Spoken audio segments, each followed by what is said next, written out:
どうもゆちーチャンネルです。今回はですね、前回ですね GLB の180をちょっとお借りして高速のインプレッションだったり内外装の紹介いろいろと出させてもらったと思うんですけど、であれからですねやっぱり愛車 NX に乗ってみて改めて感じたですね違いとか特性なんかをまた妻と一緒にですね雑談含めていろいろと話していこうかなと思います。今回もゆるい雑談レディオということでですね、お耳をお貸しいただければなと思います。楽しんでね見てもらえるといいかなと思ってますので、最後までお付き合いのほどよろしくお願いします。ということでちーさん、はい。前回メルセデス・ベンツ GLB 借りたじゃん。率直にどう思った？どう思った？率直に？NX と比べてさ。正直に？いやもうここはもうぶっちゃけでいいと思うよ。特に忖度もなく。私は NX が好きだ。そう思ったポイントっていうのはある？乗り心地が NX の方が滑らかで疲れにくい。まあ俺的には GLB もそこまで悪くはないかなと思ったけど、でもやっぱ改めて NX 乗ってみるといいよね。まあ乗り慣れてるからっていうのもあると思うんだけど。まあ普段から乗り慣れてるっていうのは確かにあると思う。ただやっぱなんかマイルドな感じはするね。そうね。なんていうのかな、マイルドっていうかしっとり上質なっていう感じかな。メルセデスの方があれもさ NX の F スポーツと同じで電子サスペンションっていうのが入ってるんだけど、でもなんかちょっと荒々しいっていうかさ雑というか、雑っていうか、なんて言うんだろうな、ちょっと武骨なザ SUV って感じじゃない？振動がさ言ってたね、振動ね、微振動って言ってたね。微振動がさやっぱりねエンジンとかシステムの違いかな。まあこっちはさもともとやっぱ 2.5 リッターとハイブリッドだし、あっちの GLB はさ 1.3 リッターターボのデュアルクラッチだったしさ、エンジンもね全く違うからもともとそういう違いもあるのかもしれないけど、やっぱね NX に乗って思うのは静かだわ。こっちはすごく静かむちだね。ゃくちゃ静か。本当にエンジンの音とかもやっぱ GLB 乗っとるとさ、アクセル踏んだら踏んだだけね音をするじゃん。エンジンノイズっていうか、あと排気音もやっぱうるさいっていうか、あれのぶとい排気音だからめちゃめちゃ走らせるような気持ちはあるけど、排気音もすごい聞こえてくることない？聞こえてくる。ブオーっていうすごい音だったブオーって音するもんね。なんかこっちで乗り慣れちゃってるからかもしれないけど、すごい音だったよね。あとロードノイズとね。ロードノイズもそうだね。あれもさ一応アレンザっていうこの NX と同じタイヤタイプなんよ。そうなの？あれのノーマルタイプなんだわね。001ではないんだけど、ランフラットタイヤではないんだけど、あれもあれで一応ね BS のアレンザシリーズの一つなんだわね。SUV 専用設計の。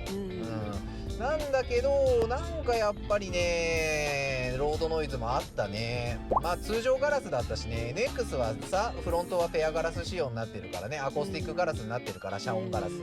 だからっていうのもあると思うけど、やっぱり N ちゃんは静かだなっていうのは思う。これはまあ私とかね妻はもうハイブリッド車にねずーっと乗り慣れてるっていうのもあるから、感覚がさもうこれに合わさってるじゃん N ちゃんに。そうね。だからやっぱああいう電子制御式のさ7速のオートマ、無段階変速機じゃないトランスミッションの場合だとさ、変速ショックがやっぱりむちゃくちゃ気になるね。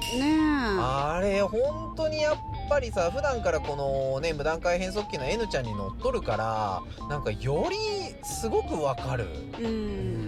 俺はどっちかっていうと不快とかまではいかないけど、でも気になる。すごく。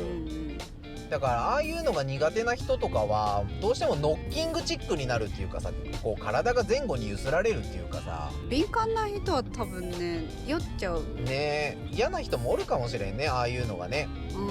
ただまあもともとその車自体が、そういう仕組みだからさ、RX の350とかもそうだけど、あれも電子制御式の8速オートマだからさ、ターボだし。ただ RX の方がもっとマイルドよ。うんああいうノッキングっていうかさ、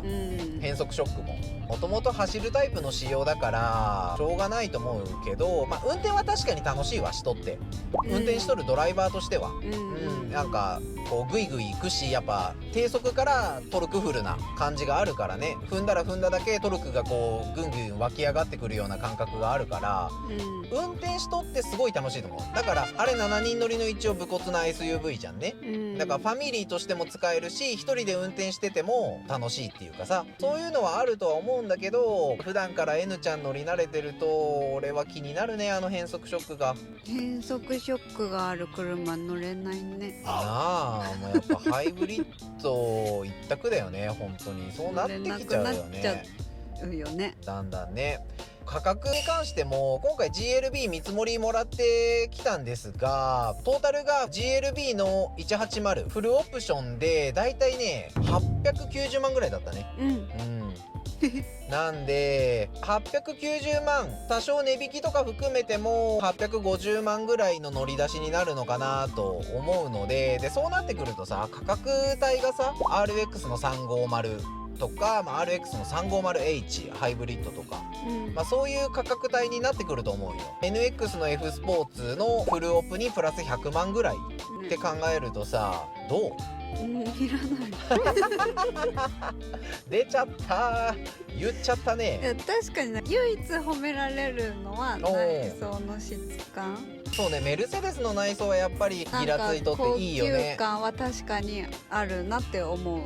高級感はあるね。赤内装だったしね。そういろんなところでその高いのを使ってるんだろうなみたいな素材。そうね、一応本革のレザーパッケージも入っとったし、各所にさアンビエントライトも昼間でも分かるぐらいの光量であったし、メッキじゃないけどアルミパーツが使われてたりシルバーパーツ使われてたりとか、そうだね。だから高級感の出し方はやっぱり輸入車上手だね。そうだね。あれ乗ってからレクサス車乗るとどうしてもこうおとなしい印象があるっていうかさ、そうだね。メーター周りとかもそうだし、だからそういうの部分ではセンスいいよね、外車って。見せ方上手だなってね、すごい上手だなって思うね。ああいうのも全部真似しろとは言わんけど、ところどころさいいなって思うところはさ、レクサス車でもさ導入してほしいよね。まあね、輸入車でできるんだったらさ。まあね。あとなんかいいとこあった？外観は？外観は豚顔が嫌いって。おい、豚顔言うな豚顔言うな豚顔っていうかスクエア顔。スクエアは私好きだよ。スクエアの形したさ、ほら軽自動車だとさダイハツコンテだった、あれ形とかもねいいなって思って好きなんだけど、GLB はダメだった。じゃ顔だよね、顔の部分。フィットしんかった GLB は。豚顔って感じ。俺はね、外観はね結構ね、迫力あるし、で確かに男性はすごい好きそうな。いや男の人好きよ、ああいうちょっと武骨な SUV だけどちょっと高級感ある感じ。なんか男性が好むタイプの。じゃあいいね、うちのチャンネルにはぴったりじゃん。うち結構ね 95% 男性のフォロワーさんだから、おじさま方が絶対ハマるよね。外観のスタイルはねやっぱ輸入車センスあるなと思うね。メッキパーツも各所にあしらわれててすごい迫力じゃん、やっぱりバンって並んだ時に。迫力は確かに本当インパクトは強いよね。刺さる人には本当にいいかなと思うけど、私たちみたいな一般的なサラリーマン夫婦が値段と内容を質を見比べた時に、じゃあレクサス車、それこそ RX の価格と同等クラスで GLB買いますかって言われたら、それだったら RX にしちゃうなっていうのは感じるね。そうだからそのレクサス車に乗っててベンツに乗り換えたって人がどのぐらいいるんだろうなとは。どうなんだろうね、何が決め手で乗り換えたかみたいなね。逆に確かにそうだね。もしねこの動画を見られてレクサス車からメルセデスにね乗り換えられたっていう方がもしいれば、同価格帯ぐらいで乗り換えたっていう方がいれば、ぜひねそういう決め手になった理由とかね、すごい知りたい、ね、そういうのをコメントに記入していただいて、またそちらも皆さんで情報共有させていただけたらいいかなと思いますので、そのあたりもぜひね協力できる方ぜひご協力お願いします。だってさ、よくよく考えたらだよ、同じ SUV で見てさ、GLB で、850万、でクラウンスポーツ、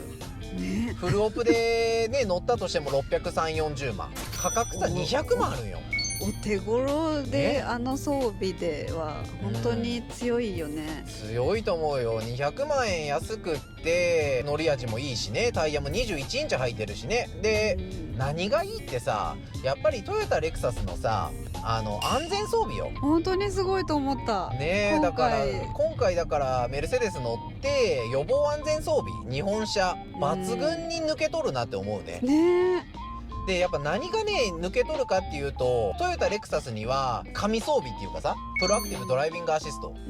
あるでしょ、でフロントクロストラフィックアラートもそう、NX にはついてないけど、クラスポにはついている後方車両接近告知とか、周辺車両接近にサポート、煽り運転対策の装備とかね、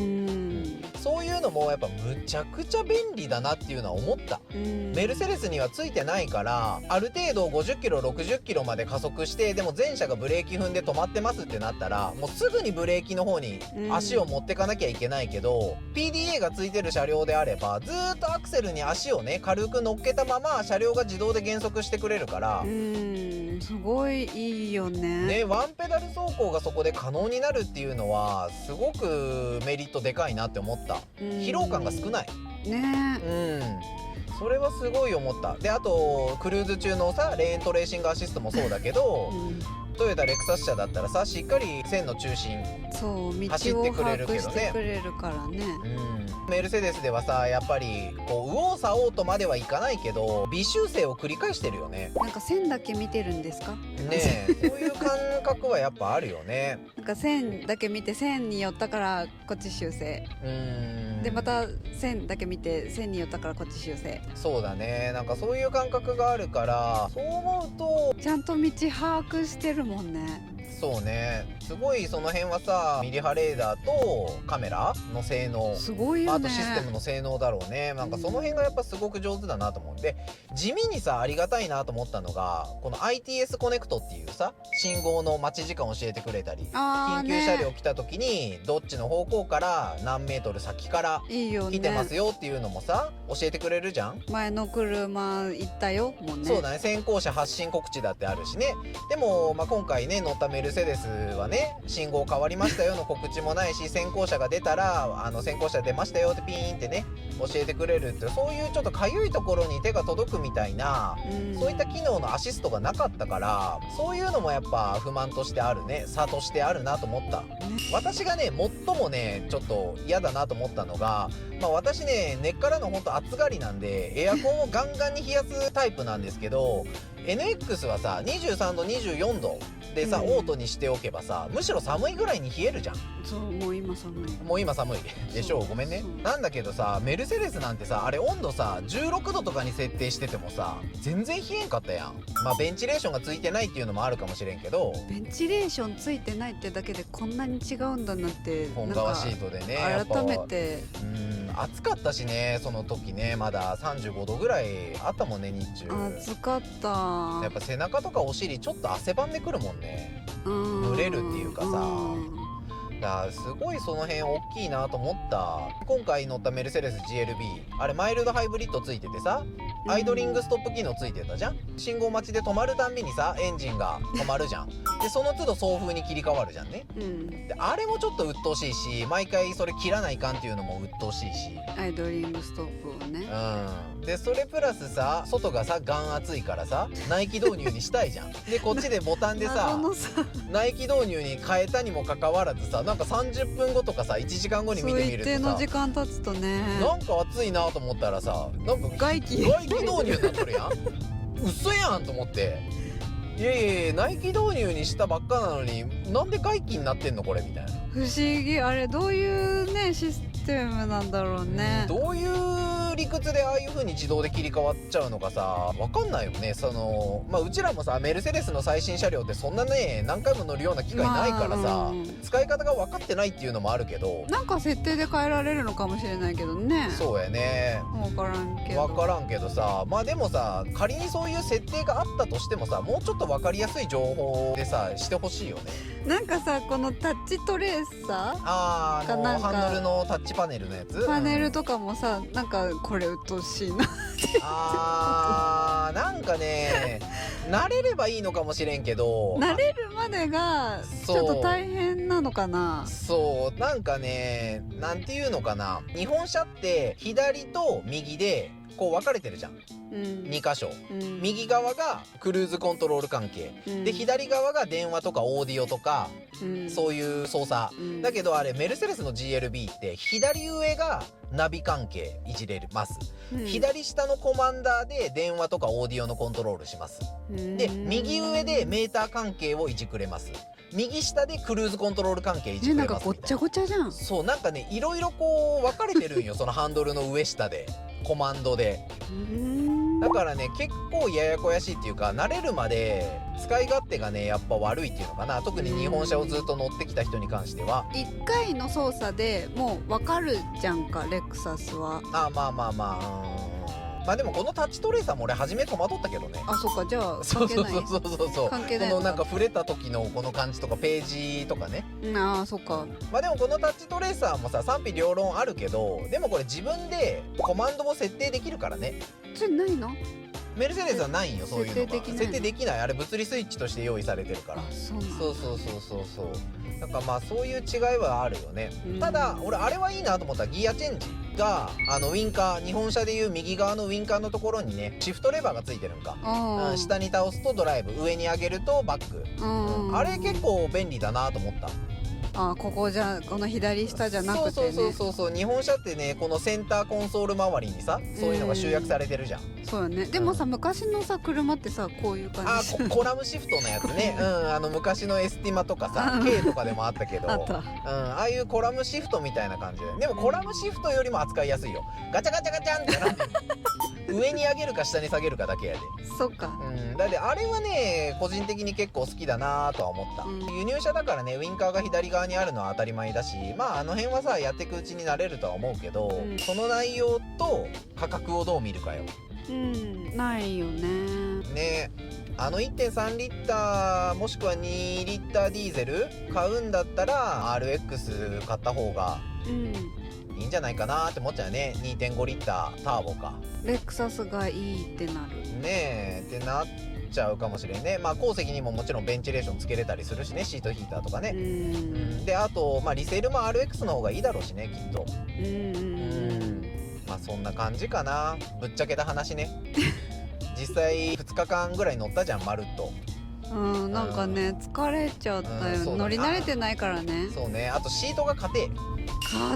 本革シートがね硬いし NX の F スポーツみたいにしっかりバケットしないんだよね。中途半端なバケット感っていうかさ、なんかでもあれ外国人サイズに合わせてる。なんかすごくさこの今 NX 乗ってって思うけどさ、ダボダボ感がすごいって、なんていうの、なんか日本人に合わせてくれてる感があるけど。どうだろうね。だってレクサスだって一応海外販売してるよ。あ、そっか。なんだろうね、シート形状がやっぱなんかちょっと違うのかな。でさ、ブレーキかけた時にさ、シートの質の問題。質も絶対あると思う。なんかツルツルしとった。ツルツルしててさ、お尻滑ってってしまう。そうね、その都度ね座り直さなきゃいけないから安定してないんだよね、姿勢がね。そう安定しない。これすごく NX は安定するから疲れないしね。GLB もよりもっとバケットシートみたいにしてしまえば多分体のホールド性もあるしまだマシなのかなとは思う。なんか座面もほぼフラットだったじゃん。ちょっと盛り上がりみたいなのがそんななかったでしょ。なんかそういうのがこう体が滑ってたり、横にこうずれちゃう原因になるんじゃない？4時間ぐらい連続で運転しとって腰痛なっちゃったんよ。言っとったやん。うんでちいさんも腰痛い腰痛いとったそうやんっ私がね腰痛くなるのはね本当に珍しいて言ってからたね。そうやってね。翌日もさ腰の痛みが消えないのが本当に珍しい。だからそんだけやっぱ腰の方の空間ができちゃって多分負荷がかかってたんだよね。俺も腰痛かったもんな本当に。なんか血流が悪くなった。総評として言えば GLB 買うんだったら、レクサスかなっていう結果ね、うちらは思うね。それ以外にもさ BM とかアウディとかボルボとかさ同じサイズでねいいモデルあるかもしれんけど、うちのチャンネルはねレクサスチャンネルなんで基本的にレクサスを推していくっていう、そういう趣旨で運営してますので、レクサスの良さ魅力とかね、そういうのをこう広めてもっとレクサスオーナー増やしたい、車好きを増やしたいっていう思いで運営してますので、基本的にレクサスを推すんですが、別に今回は忖度なしでレクサスがいいね。ね GLB と比べると申し訳ないけどさ、だって見積もりもらった時さもう900万ぐらいだったじゃん。フルオープで890何万とかでしょ180で。多分 200D とかだったらさ2リッターのディーゼルターボとかだったら多分もう900万超えてくると思うよフルオープとかで下手したら1000万近いとこまで行くんじゃねえかなと思うもんね。でそれだったら俺は 500H 買うわってなるもん。そうだよね。それだったらね、トータルぶっちゃけた忖度なしで話するとアンビエントライトとかは良かったけどね。エアコン出るデザイン飛行機のタービンをイメージしたところね、あそこもしっかり光るしね、でレクサスだとさ50色のマルチカラーだけどさメルセデスは64色から選べるしね、でしかも単色だけじゃなくてグラデーションも選べるからね、移り変わったりとかね。グラデーションにしとったね。でしょう、こう変わっていくじゃん。青から赤、赤からピンクみたいなね、ああいうのはやっぱすごい質感高いなーっていいなーとは思う。光量もいいしね、あの辺はやっぱ輸入車っぽいなーって思う。あのギラギラ感俺は好き。あれはもうちょっと控えめでもいいけど私いいじゃん別に。それは設定で変えれるもん。そうね。光量を10からさ5にするとかね。そうすれば色が半分、色の光量が半分できる設定画面で、ナビ画面でできる。だからそういうことはできるから、その辺はやっぱいいな、そういいなとは思う。そういうあたりは。ということでですね、今回はメルセデス GLB2 日間乗ってみた感想と、NX にねまた戻って日常的に乗ってみて思ったことをね妻といろいろと雑談含めてお話しさせていただきました。最後までご視聴いただきありがとうございます。こんな感じでですね、このチャンネルはレクサス関連だったり他の車種モデルとの比較であったりですね、独自の比較系動画いろいろと上げてますので、よかったら過去動画の方もチェックしてみてください。概要欄の方にもですね、私が使ってるおすすめのカー用品などもいろいろと上げてますので、よかったらご覧になってください。ではまた次回の動画でお会いしましょう。またねー。